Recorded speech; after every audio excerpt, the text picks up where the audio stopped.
Jadi kita ada di Museum Bahari. Untuk mencapai tujuanku yaitu Museum Bahari, angkutan umum yang pertama kali aku gunakan adalah Jaklingko. Nah, itu dia Jaklingko yang akan aku naiki.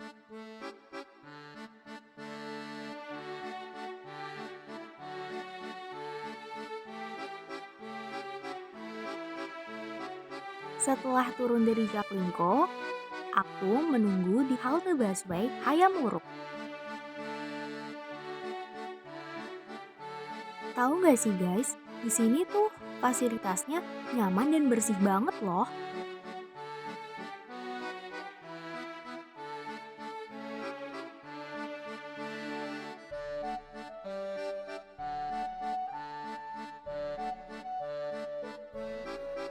Nah, ini adalah kondisi di dalam busway.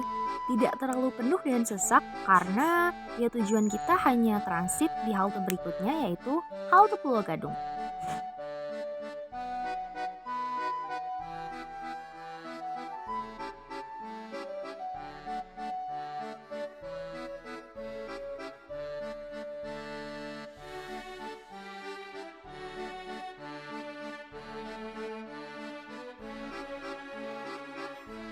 Dan, yap, ini adalah halte Pulau Gadung.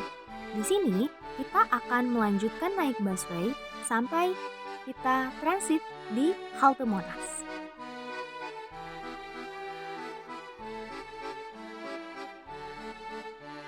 Berhubung kita melihat papan informasi denahnya, ya sekalian aku foto deh biar nggak terlalu kesasar-kesasar amat.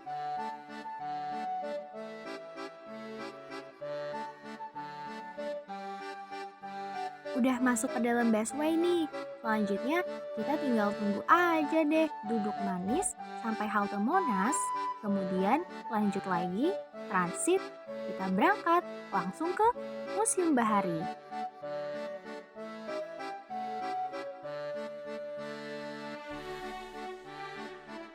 Nah, kalian mulai kelihatan kan bangunan-bangunan tua ala-ala museum banget. Nah, salah satu dari bangunan tua itu adalah destinasi kita. Yap, Museum Bahari.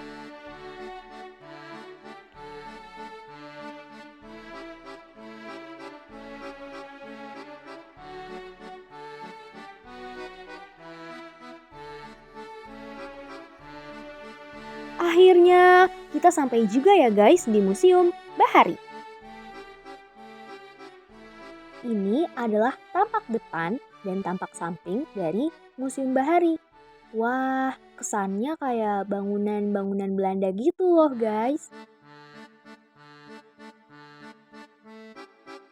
Oh iya, kalian tahu nggak sih? Ternyata Museum Bahari itu punya sejarah kelam juga loh guys. Penasaran kan? Makanya, yuk let's stay tune my video.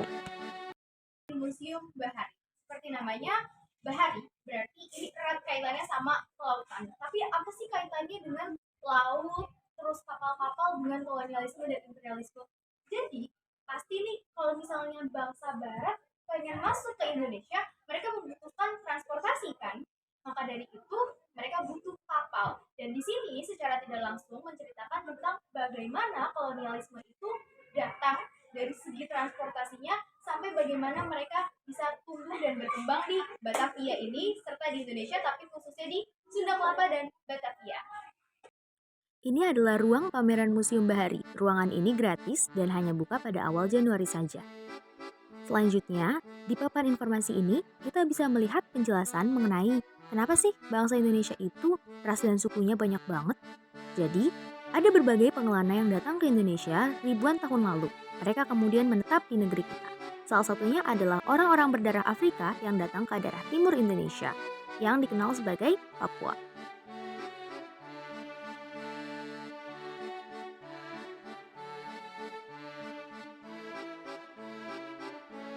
Masuk lebih dalam, kita dapat melihat bagaimana sih manusia-manusia yang datang yang kita kenal sebagai pengelana itu bisa bertahan hidup di Indonesia. Jenis kapal yang mereka gunakan, bahkan sampai jenis-jenis kerajaan mereka pada zaman dahulu kala.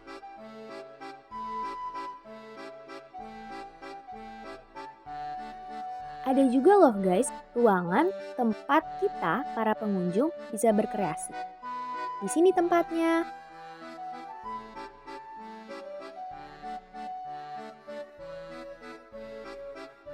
Mungkin terlihat sedikit menyeramkan, tapi ini adalah hasil karya anak bangsa loh guys. Keren bukan?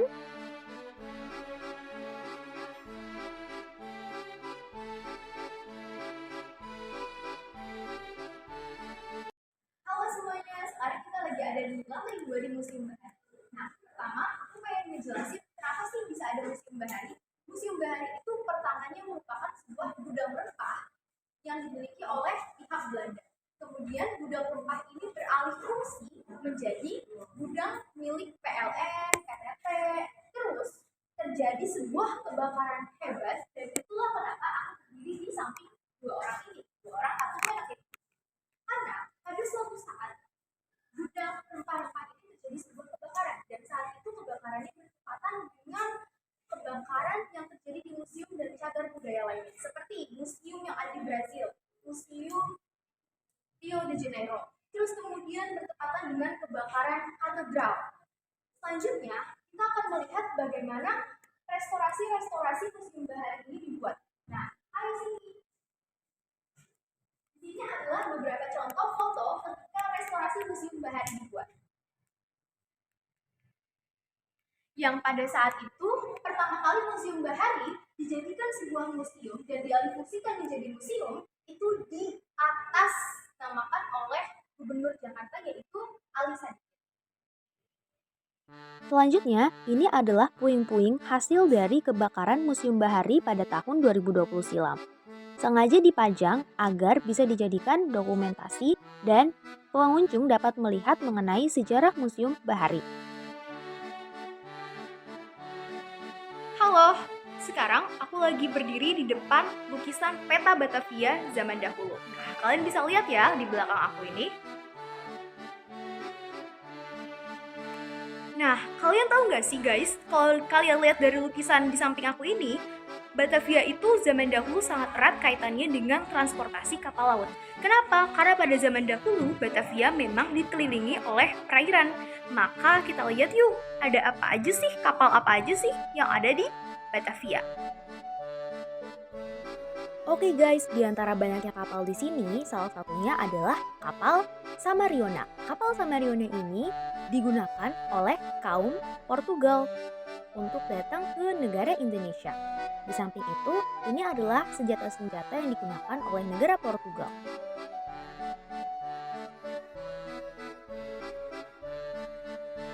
Nah, selanjutnya tadi kan aku mengatakan bahwa Batavia ini memang banyak sekali perairannya. Salah satunya adalah Muara Angke. Nah, di belakang aku ini adalah salah satu contoh miniatur dari Muara Angke. Bukan hanya Muara Angke, tapi juga Pulau Ondrus, Pasar Ikan, dan juga Pelabuhan Tanjung Priok. Di sini adalah miniatur kecilnya. Kemudian, aku akan membahas mengenai Muara Angke. Muara Angke adalah sebuah pelabuhan, yaitu pelabuhan sibuk. Jadi, pelabuhan Muara Angke itu adalah pelabuhan yang sibuk.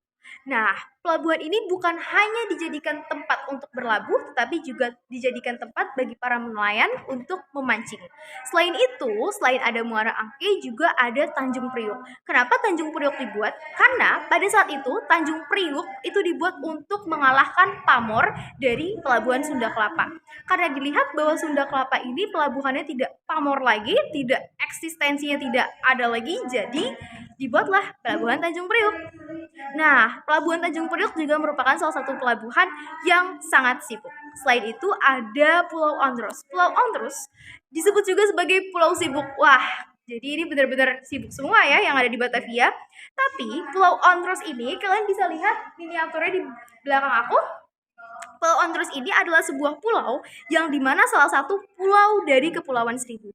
Jadi di Pulau Ondrus ini sekarang ada wisatanya, yaitu wisata Pulau Seribu, Pulau Bidadari, dan lain-lain. Banyak ras dan suku yang waktu itu pernah datang ke Indonesia, dan salah satunya adalah ras dan suku dari India yang datang untuk berdagang ke Indonesia.